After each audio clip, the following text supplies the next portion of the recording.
लखनऊ में बुंदेलखंड सांस्कृतिक एवं सामाजिक सहयोग परिषद का 39वां स्थापना दिवस आज उर्दू अकादमी प्रेक्षागृह में धूमधाम से मनाया गया।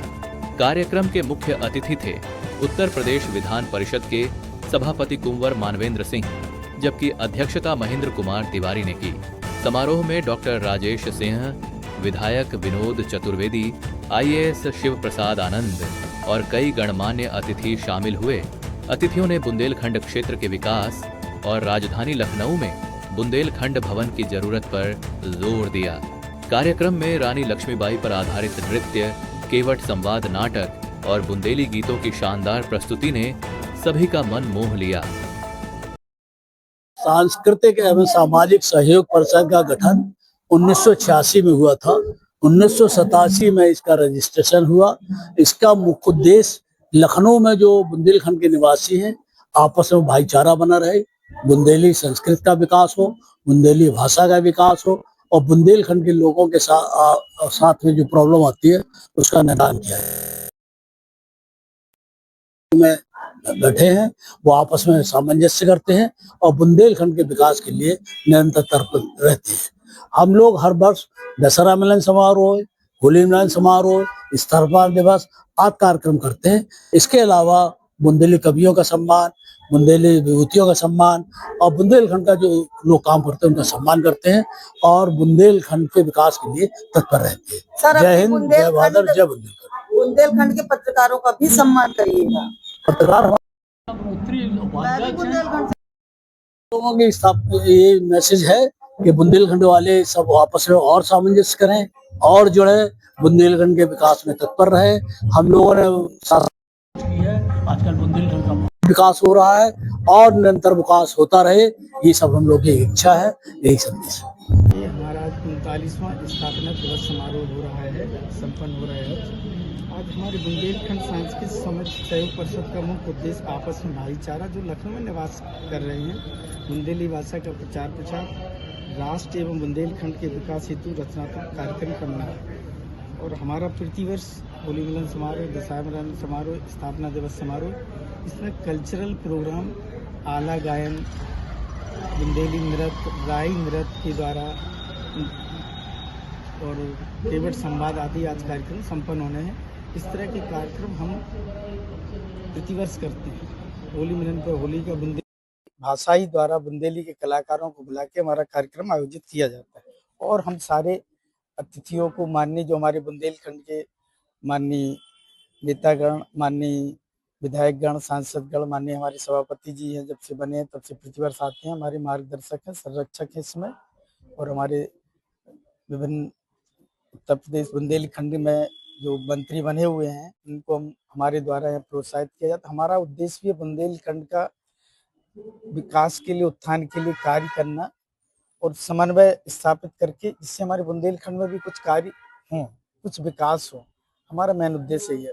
सर, आज मुख्य अतिथि के तौर पर कौन है और अतिथि भी कौन कौन का है? आज मुख्य अतिथि के तौर पर हमारे विशेष तौर से माननीय कुंवर श्री मानवेंद्र सिंह जी, विधान परिषद सभापति जी हैं। इसके बाद प्रमुख सचिव डॉक्टर राजेश सिंह जी। इसके बाद हमारे श्री शिवशंकर अवस्थी जी, अध्यक्ष industries association Lucknow. Shri Shiv Prasad ji IAS हैं। Shri Badri Vishal Tiwari ji, chairperson IPS R group of institution. Shri Manoj Kumar Dwivedi ji, प्रबंध निदेशक सहकारिता विभाग। श्री विनोद कुमार सोनकिया जी, विशेष सचिव सेवानिवृत्त उत्तर प्रदेश शासन। श्री मार्कंडे यादव जी, उप महाप्रबंधक union bank of India Lucknow अंचल और हमारे अध्यक्ष श्री महेंद्र कुमार तिवारी जी इसमें हमारे मंच पर मंचासीन हैं। सर, आज स्थापना दिवस है, स्थापना दिवस के अवसर पर मीडिया से क्या कहना चाहेंगे? आज मीडिया का बहुत बहुत आभार।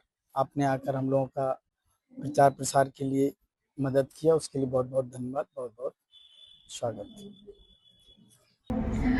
चूँकि ये जो कार्यक्रम है ये सांस्कृतिक, साहित्यिक, सामाजिक परंपराओं का, संस्कृतियों का एक सम्मिश्रण है। जो बुंदेलखंड की बेल्ट है, वहाँ के पारंपरिक व्यंजनों और वहाँ की सामाजिक समरसता, वहाँ की संस्कृति, इन सब को लेके एक बहुत सुंदर सा बृहद कार्यक्रम होता है। मैंने भी अभी एक किताब लिखी नदी सी में, तो यहाँ पर बहुत सारे साहित्यकार भी हैं जो बुंदेलखंड से जुड़े हुए हैं। लखनऊ के भी साहित्यकार हैं जो बुंदेलखंड कभी नहीं रहे, फिर भी वो बुंदेलखंड की तमाम सारी चीज़ों से बड़ा लगाव रखते हैं। तो हमारे जैसे लोग भी इसका हिस्सा होते हैं। और बुंदेलखंड तो वीर गाथा के लिए जाना जाता है। वहाँ का जो राई नृत्य है, वहाँ का जो आल्हा खंड है, वो हम सब लोग उसका आनंद लेते हैं।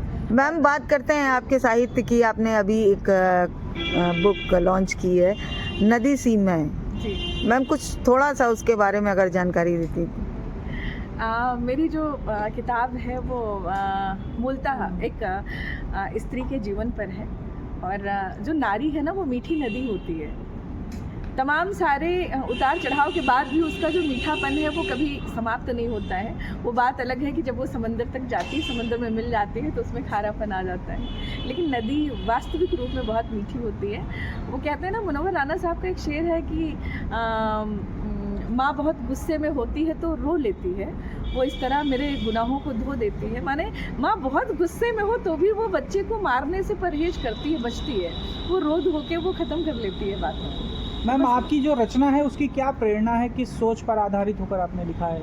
उसमें बहुत सारी कविताएं हैं, बहुत सारे गीत हैं, गज़ल हैं, बहुत सारे छंद हैं। और मैं मूलतः अयोध्या से हूँ, तो सीता के जीवन पर भी आधारित बहुत सारी आपको कविताएं मिलेंगी। सीता का जीवन जो है वो संघर्ष में है और नारियों के लिए बहुत बड़ा प्रेरणा स्रोत। हमारे पाठक और दर्शक उस पुस्तक को लेना चाहें तो किन किन तरीकों से ले सकते हैं? वो बिल्कुल अभी अमेज़न पे आ जाएगी।